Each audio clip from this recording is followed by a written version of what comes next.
Basic functions of MS Excel में जो बहुत ज्यादा यूज किया जाने वाला फंक्शन है वो है सम फंक्शन। अब ये सम फंक्शन एग्जैक्टली एमएस एक्सेल में करता क्या है? जब भी आपको किसी वैल्यू की टोटल करनी है या फिर आपके पास बहुत सारा डेटा है और उसमें से आपको टोटल करनी है, तो उसके लिए आप सम फंक्शन का यूज कर सकते हैं। अब सम फंक्शन को यूज करने के बहुत सारे अलग अलग तरीके हैं जो एमएस एक्सेल में आपको दिए गए हैं। वो एक एक तरीका हम अब एक्सप्लोर करने वाले हैं। यहाँ पर हमारे सामने एक छोटा सा डेटा दिया गया है। यहाँ पर ये डेटा जो है ये छोटा है, बट हो सकता है कि आपके पास एक रिपोर्ट हो या फिर बहुत बड़ा कोई डेटा हो। उसके अंदर जब आपको सम करना है या फिर आपको उसकी टोटल करनी है किसी भी वैल्यू की, यहाँ पर क्या हो जाता है कि अगर आप फॉर्मूला यूज करें तो ये बहुत हेक्टिक हो जाएगा आपके लिए कि एक एक सेल को फॉर्मूला अप्लाई करो और फिर उसके बाद उसकी टोटल निकालो। जब भी ह्यूज अमाउंट ऑफ डेटा होता है तो आप सिंपली इस सम फंक्शन का यूज कर सकते हो और अपनी टोटल निकाल सकते हो। यहाँ पर हम देखेंगे कि सम फंक्शन का यूज हम कैसे करेंगे। सिंपली यहाँ पर आपको दिया गया है कि कुछ नाम दिए गए हैं और फिर उनके मार्क्स जो है वो हर एक सब्जेक्ट के यहाँ पर आपको दिए गए हैं और यहाँ पर हमें उसकी टोटल निकालनी है। उसके लिए हम यहाँ पर सम फंक्शन का यूज करने वाले हैं। सबसे पहले हम देख लेंगे कि हमें सम फंक्शन कहाँ मिलता है, कहाँ से हम सम फंक्शन को यूज कर सकते हैं। सम फंक्शन को यूज करने का सबसे आसान तरीका क्या है कि सिंपली आप यहाँ पर अपना फंक्शन जो है वो टाइप कर दो। यहाँ पर इज इक्वल टू जो फंक्शन का फर्स्ट पार्ट होता है दैट इज इक्वल टू, उसके बाद आपके फंक्शन का नाम। आपके फंक्शन का नाम आपको पता है दैट इज सम। यहाँ पर मैं क्या करूंगी, SUM यहाँ पर मैंने टाइप कर लिया। अब जो हम आर्ग्यूमेंट यहाँ पर देने वाले हैं दैट इज आपके फंक्शन का जो पैरामीटर होने वाला है वो आर्ग्यूमेंट आपको हमेशा ब्रैकेट के अंदर देने हैं। यहाँ पर मैं ओपन ब्रैकेट कर लूंगी। अब यहाँ पर मेरी आर्ग्यूमेंट क्या होगी, आर्ग्यूमेंट मेरी यहाँ पर क्या होगी, यहाँ पर जो मार्क्स के वैल्यूज है वो जो वैल्यूज है उनकी मुझे टोटल चाहिए, वही मेरी आर्ग्यूमेंट होगी। यहाँ पर मैं क्या करूंगी, ये सारे जो ये रेंज ऑफ सेल्स जो है ये सभी सेल्स को मैं सिलेक्ट कर लूंगी। ये मैंने सिलेक्ट कर लिया और उसके बाद क्लोज ब्रैकेट। यहाँ पर अगर मुझे रेंज ऑफ सेल्स को मैंने सिलेक्ट नहीं किया और सिंपली यहाँ पर मैंने जो मेरा सेल एड्रेस है वो यहाँ पर टाइप भी कर दिया दैट इज D4:H4, वो भी अप्लीकेबल है, आपको कोई दिक्कत नहीं जाएगी। यहाँ पर अब हमें क्या करना है, सिंपली एंटर की हमें यहाँ पर प्रेस करनी है और उसके बाद हमारी जो टोटल है वो यहाँ पर डिस्प्ले हो जाएगी। एंटर मैंने प्रेस कर दिया एंड यू कैन सी कि यहाँ पर हमारी ये जो रेंज ऑफ सेल हमने सिलेक्ट किए थे इनके अंदर की जो वैल्यू है उन वैल्यूज की टोटल हमें यहाँ पर इस सेल के अंदर दिखाई दे रही है। यहाँ पर हमने एक वे देख लिया सम फंक्शन को यूज करने का। अब क्या करेंगे अब हम अलग कोई वे देखेंगे जिससे हम सम फंक्शन का यूज कर सकते हैं। सिंपली यहाँ पर जो नेक्स्ट सेल है उसे मैंने सिलेक्ट कर दिया। अब यहाँ पर मुझे सम फंक्शन का यूज करना है। मैं क्या करूंगी, मैं जाऊंगी फॉर्मूलाज इस टैब के अंदर। फॉर्मूलाज टैब में आपको ये फंक्शन लाइब्रेरी का ग्रुप टैब मिल रहा है। इस फंक्शन लाइब्रेरी के ग्रुप टैब में आपको एक ऑप्शन मिल जाता है that is math and trick. ये जो ऑप्शन है इसके अंदर आपको बहुत सारे अलग अलग फंक्शंस मिलेंगे जिसमें से एक फंक्शन आपका होगा दैट इज सम फंक्शन। इस पर मैं क्लिक कर लेती हूँ। क्लिक करने के बाद आपको यहाँ पर एक विंडो आपके सामने अपीयर हो जाएगी जिसका नाम है फंक्शन आर्ग्यूमेंट्स। अब यहाँ पर आप देख सकते हैं कि यहाँ पर इस विंडो के अंदर आपको एक रेंज ऑफ सेल जो है वो एमएस एक्सेल ने ऑलरेडी प्रेडिक्ट करके दी है। आप यहाँ पर चेक कर सकते हो कि वही रेंज ऑफ सेल आपकी है क्या। यहाँ पर अगर मैं देखूं D5 to H5 ये जो मेरी सेल की रेंज है यही मुझे टोटल के अंदर चाहिए है। यहाँ पर आप देख सकते हो कि जो एमएस एक्सेल ने प्रेडिक्ट की हुई आपकी रेंज है वो यही है। ऐसा हो सकता है कि कभी कभी एमएस एक्सेल कोई और ही रेंज प्रेडिक्ट कर ले, तो आपको ये चेक करना है कि जो प्रेडिक्ट की हुई रेंज है वो सही है या नहीं। अब यहीं पर आप नीचे देख सकते हैं कि जो आपका सम फंक्शन है उसके बारे में आपको कुछ इंफॉर्मेशन दी गई है। यहाँ पर दिया गया है that is adds all the numbers in the range of cells. यानी कि आप जो कोई भी फंक्शन जब भी यूज करोगे, सो फंक्शन आर्ग्यूमेंट्स के अंदर आपको वहां पर दिया जाएगा कि आपका जो फंक्शन है वो किस चीज के लिए यूज होता है। उसके बाद आपका फंक्शन अप्लाई होने के बाद आपको जो कोई भी रिजल्ट मिलने वाला है, जो कोई भी आंसर मिलने वाला है, वो यहाँ पर आपको फॉर्मूला रिजल्ट में दिख जाएगा। सो आप चेक कर सकते हो कि आपका जो आंसर है वो राइट है या नहीं। यहाँ पर नीचे आपको हेल्प ऑन दिस फंक्शन का एक लिंक मिल जाएगा, जिसके ऊपर आप जब क्लिक करोगे तो आप माइक्रोसॉफ्ट सपोर्ट के वेबसाइट पर जाओगे और वहां पर आपको उस फंक्शन के बारे में और भी डिटेल जानकारी जो है वो दी जाएगी।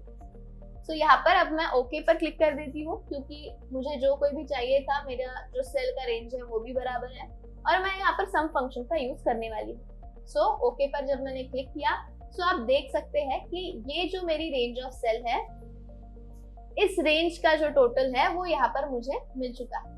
अब जब आप इस सेल पर क्लिक करते हो तो आप फॉर्मूला बार पर देख सकते हो कि आपका जो फंक्शन है वो यहाँ पर आपको दिखाई दे रहा है। हालांकि आपका जो रिजल्ट है वो आपको इस सेल के अंदर दिखाई दे रहा है। सो क्या होगा कि इस सेल को जो फंक्शन है वो अप्लाई किया जा चुका है। सो यहाँ पर अब हम क्या करेंगे, जो आपकी रेंज दी गई है उस रेंज के अंदर का एक डेटा जो है वो हम चेंज करके देखेंगे और यहाँ पर देखेंगे कि आपकी जो टोटल है वो भी चेंज होती है या नहीं। यहाँ पर जब आप फंक्शन के सेल पर क्लिक करते हो तो आपको फॉर्मूला बार में जो आपका फंक्शन है वो भी दिखाई देता है। सो यहाँ पर मैं क्या करूंगी, ये जो हमारा सेल है इसके अंदर का जो डेटा है वो मैं चेंज करने वाली हूँ। सो मैंने यहाँ पर 45 टाइप कर दिया। अब जब मैं कहीं और क्लिक करती हूँ तो यू कैन सी कि यहाँ की मेरी जो टोटल थी वो भी चेंज हो चुकी है। अब ये क्यों हुआ है, क्योंकि मैंने इस सेल के अंदर फंक्शन टाइप किया हुआ है और ये जो सेल है वो उस फंक्शन को होल्ड उसने किया हुआ है। सो इसी की वजह से जो भी रेंज है आपकी, उस रेंज के अंदर का कोई भी डेटा अगर आपने चेंज किया तो उसी के हिसाब से आपका जो रिजल्ट है वो भी यहाँ पर चेंज हो जाएगा। सो अब हम देखेंगे कि सम फंक्शन को यूज करने के लिए और कौन से वेज हमारे पास है। सो आपके पास एक शॉर्टकट की भी होती है सम फंक्शन को यूज करने के लिए। सिंपली आपको क्या करना है, आपको यूज करना है ऑल्ट और इज इक्वल टू का की। सो इन दो कीज को जब आप एक साथ प्रेस करते हो तो आपकी जो कोई भी सिलेक्टेड सेल है उसके अंदर आपका सम का जो फंक्शन है वो आ जाएगा। सो सिंपली यहाँ पर मैंने एक सेल जो है उसे सिलेक्ट कर लिया है जिसके अंदर मुझे टोटल चाहिए है। अब यहाँ पर मैं क्या करूंगी, सम फंक्शन की जो की है, शॉर्टकट की है, वो मैं यहाँ पर यूज करूंगी। सो क्या है, दैट इज ऑल्ट और इज इक्वल टू। सो ऑल्ट और इज इक्वल टू मैं एक साथ प्रेस करूंगी। सो आप यहाँ पर देख सकते हो कि आपका जो सम फंक्शन है वो तो यहाँ पर आ गया है, बट एमएस एक्सेल ने आपकी एक जो रेंज ऑफ सेल है वो यहाँ पर ऑलरेडी डिफाइन कर दी है। दैट इज यहाँ पर वो प्रेडिक्ट कर ली है, बट जो प्रेडिक्ट की हुई आपकी रेंज है उसका टोटल आपको चाहिए है क्या, नहीं। सो आपको हमेशा ध्यान रखना है कि जब भी आप कोई फंक्शन यूज करते हो तो एमएस एक्सेल प्रेडिक्ट करना चाहता है कि आपको कौन सा रेंज ऑफ सेल चाहिए, बट आपको हमेशा से इस पर ध्यान रखना है कि आपको चाहिए जो है वो वाला रेंज ऑफ सेल कौन सा है और एमएस एक्सेल जो प्रेडिक्ट कर रहा है वो रेंज ऑफ सेल कौन सा है। सो आपको उसकी तरफ ध्यान रखना है। सो यहाँ पर क्या हो गया कि एमएस एक्सेल ने आपके रेंज ऑफ सेल इसे डिफाइन कर दिया, बट ये है क्या, नहीं। सो यहाँ पर हम क्या करेंगे, हमारी जो एक्चुअल रेंज ऑफ सेल्स है वो हम यहाँ पर सिलेक्ट कर लेंगे। अगेन हम ब्रैकेट को क्लोज यहाँ पर आपको ऑलरेडी लिया गया है, यहाँ पर हम एंटर कर देंगे अब। सो एंटर करने के बाद यू कैन सी कि यहाँ पर आपकी जो टोटल है वो आ चुकी है। जब आप इस सेल पर क्लिक करते हो तो फॉर्मूला बार में आपको जो आपका फंक्शन है वो भी यहाँ पर दिखाई देता है। सो ये एक तरीका हो गया सम फंक्शन को यूज करने का। अब हम नेक्स्ट सेल को सिलेक्ट कर लेंगे जिसके अंदर हमें सम फंक्शन का यूज करना है। अब ये सम का जो ऑप्शन होता है ये आपको होम टैब के अंदर भी मिलता है। आपको सिंपली जाना है होम टैब के अंदर। यहाँ पर आपको एडिटिंग ग्रुप टैब में एक ऑटो सम का जो ऑप्शन दिया गया है वो यहाँ पर आपको दिखाई देगा। सो इस स्मॉल डाउनवर्ड एरो पर आप क्लिक करोगे तो आपको यहाँ पर सम, एवरेज, काउंट, मिन, मैक्स, ये अलग अलग बेसिक फंक्शंस आपको यहाँ पर दिए गए हैं। अब यहाँ पर सिंपली आपको क्या करना है, इस सम फंक्शन के ऑप्शन पर आपको क्लिक करना है और क्लिक करने के बाद अगेन आपको सम फंक्शन जो है यहाँ पर अपीयर हो जाएगा। अगेन आप यहाँ पर देख सकते हो कि जो हमारी डिफाइन की हुई एमएस एक्सेल ने जो ऑलरेडी प्रेडिक्ट की हुई रेंज है वो यहाँ पर गलत है, तो हमें जो एक्चुअल हमारी रेंज है उसे सिलेक्ट करना होता है और उसके बाद हम एंटर की जो है वो प्रेस कर देंगे। सो यू कैन सी कि यहाँ पर आपकी टोटल जो है आ चुकी है। यही ऑटो सम का जो फंक्शन है वो आपको फॉर्मूला टैब के अंदर यहाँ पर फंक्शन लाइब्रेरी में ऑटो सम का ऑप्शन मिल जाता है। यहाँ पर भी आपको अलग अलग जो बेसिक हमारे फंक्शंस है वो यहाँ पर दिए गए। अब ऐसा तो नहीं हो सकता कि हमेशा आप सम का जो फंक्शन है उसे डिफाइन करते बैठे, या फिर आप इज इक्वल टू टाइप करें फिर सम टाइप करें, और हर एक सेल के लिए अगर आप अलग अलग तरीके से सम का फंक्शन भी यूज करते हैं तो उसमें आपका बहुत सारा टाइम चला जाता है। अब यहाँ पर हम एक सिंपल ट्रिक यूज करेंगे जिससे आप ये जो सम का फंक्शन है वो और भी सेल्स को अप्लाई कर सकते हो।